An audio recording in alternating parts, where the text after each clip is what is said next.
Hey guys, I've been asked a couple times to respond or to react to the Hasbro Livestream, which is a couple days old already. There are some annoying things Hasbro does, but just responding directly to the Livestream, I think my age might be showing here, but this is what I had growing up. I loved this. I still do. I saved all these things. I still love these things. So what this is, you would get a thing like this, and it shows you what toys are coming out. So this is good for about a year. That's it.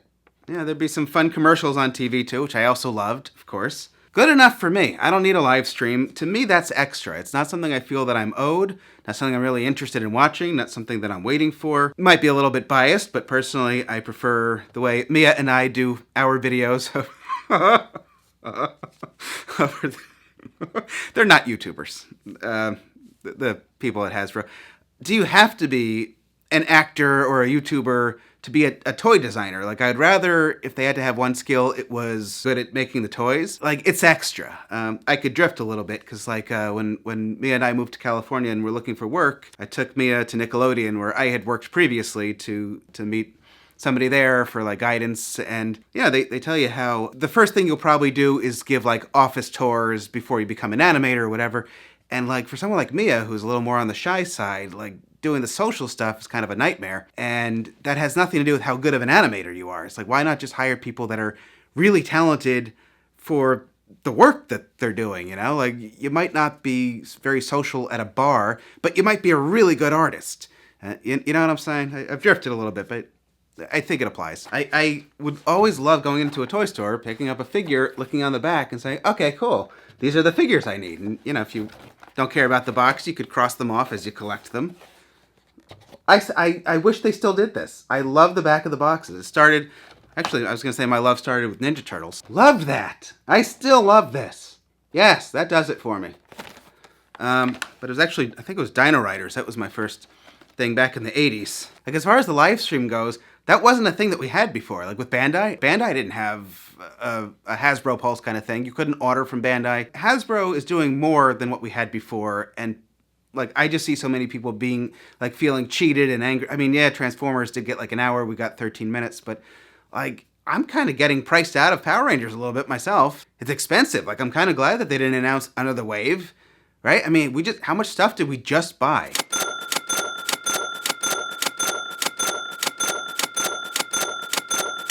For some people, it's just never enough, and I'm kind of like, it's a lot of stuff. Of course, I'm waiting on other seasons too, but obviously, I love Wild Force. How could I not? Thrilled to see Lunar Wolf, but as much as I love Wild Force, where's SPD Yellow? Like, let's finish. Let's not go 4, 5, 6+ years. When did they start? In 2018 or 19, they started releasing I think 19 is when the figures came out.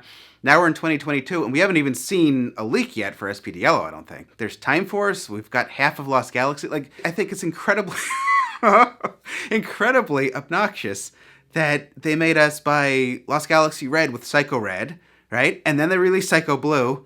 And then after that, we get a full Psycho release. Now, I can always be in the middle of things. I could say, hey, we got Psycho Rangers. We didn't get Psycho Rangers from Bandai back in the day, and it wasn't necessarily Bandai's fault the second time. They were trying, but we didn't get the full team. Hasbro gave us the full set, and they look good. So thumbs up for that. But like, why would they do red and blue and then only make it so you could buy the full team by buying red and blue again? And then they released Red Ranger from Lost Galaxy individually, but he didn't come with his Quasar Saber. Like, that's really annoying. Right? Like, that's annoying. That's a good reason to be annoyed. Or like how there are 3 variants for Lunar Wolf at this point, and he still doesn't have a thing to put his Lunar Q in, a holster thing on his belt. Like, that's annoying, right? I get it. There are definitely annoying things. Like the live stream though, like to me, that's just extra. I don't feel I'm owed that. I don't expect it. You know, it's cool that they do that. And then there are people like me. Like, if you follow us on Facebook or right here in the community tab, right after the thing, I posted, I put a graphic together that showed everything that they announced. There was the Dragon Zord, the Power Sword, the Ninjetti figures. They showed Draken again. They showed the Boom thing again. And, oh, the Pinata. Don't forget the Pinata. But, you know, I put it all in one page, and I linked to everything. So, like, you didn't actually have to watch the thing. But then there are people like, this just could have been a tweet. Well, if you did watch it, then you do get to see a 360 of some of the things. You get to hear what they have to say about some of the things. You can see some of the things in action. So it is worth watching if you really care about the info, but these things are coming out. So you could just wait until it's time, and then somebody like me or some other channel will post a video review. So if you don't like the way the people at Hasbro do it, it's there if you want it. It's optional. It's just an extra thing. Those are my thoughts on that. I also do like these, but they just released another wave of these. They're still almost $20 a piece. I'm not going to say too cheap, but, less than some other things. Ecliptor could have used way more paint. Hasbro loves to talk about premium deco, and he is missing a ton of paint. Still the best figure of Ecliptor we've ever had, though. So, at the same time, I feel like you have to recognize the good things, because now I keep seeing people saying they wish Bandai still had the license. I remember how much people hated Bandai and could not wait for Hasbro to start making the toys, because they thought, they do Transformers, and we're going to get all these amazing Megazords and all these different scales and blah, blah, blah. And I posted a video, which got some backlash, saying, here's me in a store, here's what they have, here's what Hasbro offers, and here's how much everything costs. Based on all this stuff, we're not going to get the Megazords you guys think. And then people started explaining Transformer classes to me or something. That's not the point. I'm saying that if this is what they can do for $30 in Transformers, we're not going to get an unbelievable Megazord that's large, that transforms properly, that's good quality plastic, that's fully painted, yada, yada, yada. It's either we're not going to get it, or it's going to be expensive. It's not going to be good, or it's going to be expensive. I was right. All right, this can just be a flashback. I'm going to omit it from the vlog, but you can see this is back when we were living in California. Today is February 28th, 2018, and it's been announced fairly recently that Hasbro will be doing the toys, and I think Legacy figures could be really good, and the Zords scared me. Everyone's like, oh no, Bruno, they do Transformers. Well, the Transformers I'm seeing, they're meh. For $30, there's that Combiner Force. It's tiny, there's no paint. Alright, so here's Hasbro Combiner Force. This is essentially a Megazord, right? These are comparable in price. And this is tiny. Fans would complain about that. And there's zero paint. That's got the translucent. It's got some really nice metallic paint. It's got the shinier plastic. It's kind of more dull. This is a much bigger thing. I don't doubt that Transformers has better transforming, but I also don't think that they're going to do transforming action that wasn't seen in the show, and that is pretty much how they connect in the show. This is 15. Based on what I've seen in stores and comparable price points, I think figures could be amazing for Legacy line. I think Zords could potentially be very disappointing, even though everyone's going to tell me otherwise, because Transformers, yada yada. But what I'm seeing in the $30 range, it's much smaller, and the paint is non-existent, and the stickers look like they're peeling. So I'm expecting some really nice figures, and I don't know about the Zords yet, but we'll see. This is terrible. Tori's been here for how many years now? These, which is already over $20. Fans would not be happy with this. That doesn't look any fancier than stuff Bandai's doing. And these stickers, look at the sticker on there. Anybody that says this is an improvement, maybe the transformation is more detailed, but you can't really compare. This thing is cool. Look down here.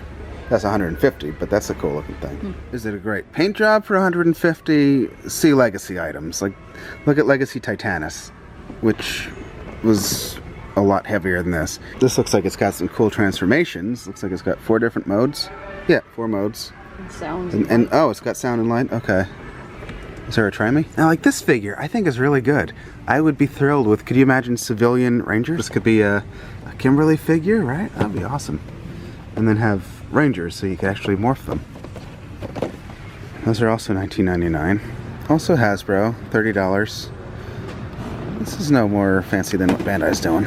I did know Bandai and Saban splitting was a possibility prior to the announcement, and I'm fairly apathetic to the whole thing. Hasbro does good toys, I'm happy. It doesn't have to be Bandai. I don't really care who's doing the toys, I just care what are they making, and do I like it?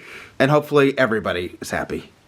We did get this really awesome Lord Zed helmet, which I don't know if Bandai ever would have done this or not. Hey, shush. So, it's there's kind of a balance between being annoyed at the things that are worth being annoyed over, but appreciating the things that we have at the same time.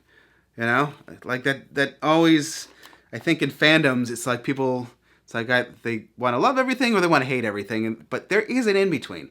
There is being appreciative and, enjoying all the good things, because if Hasbro lost the license tomorrow, then people are going to be like, whoa, those were the greatest Lightning Collection figures we ever had. That sucks that they didn't complete X number of teams or whatever figure they want. Because, hey, like when we were kids, this is what our Black Ranger looked like. This is what parents used to line up at Toys R Us, camp out overnight, and then beat each other up over. Like, literally get into fist fights. And now our Black Ranger looks like this, and this is not good enough for a lot of people. Are they making good stuff? And the answer overall is yes. Some annoyances. Sometimes they corrected things, though. I see they did fix the Galaxy Glider, which is annoying. They do have customer service, though. They have been sending out replacement helmets. They've exchanged figures. Even that's not perfect, but it's like, maybe I'll just kind of end there. Those are most of my thoughts, but there's a medium here between being annoyed at some things and just happy with others, because not everything is terrible. We get a lot of good stuff. There's nothing that they can make that's going to be what everybody wants, because somebody's waiting on Jungle Fury and Samurai. Those are their seasons. Well, other people will not buy anything other than MMPR. But they've done figures for Dino Charge and Beast Morphers, and we've got a full team of Zeo and in space. I said Dino Charge, Dino Thunder. We've got Ninjetti figures, Boom Comics, and Turtle stuff. They're doing a lot of different things. And they've just introduced Wild Force recently. More things are coming. And no matter what, if the next thing that they introduce is Super Megaforce, somebody's going to be thrilled. And another person said, I hate that season. Where's Overdrive? And someone else will say, Overdrive's the worst season ever. Where's Turbo? And someone's going to say, I hate Turbo. Why didn't they do? But they're doing. Everything is coming. Thank God it's not all coming at once, because I don't know who could afford that. I can't. As long as Hasbro has the brand, they're going to keep making the toys. They can't do everything ever all at once. Well, unless you win the lottery, you're going to miss it. Like, look at how many people keep asking, where's Pink Ranger? We had it. She was out for a while. Where's Billy? Billy shelf-warmed at GameStop for like 6 months. You had 6 months to get him. And he was on Amazon, Entertainment Earth, Big Bad Toy Store. Like, these things are not hard to find at the time.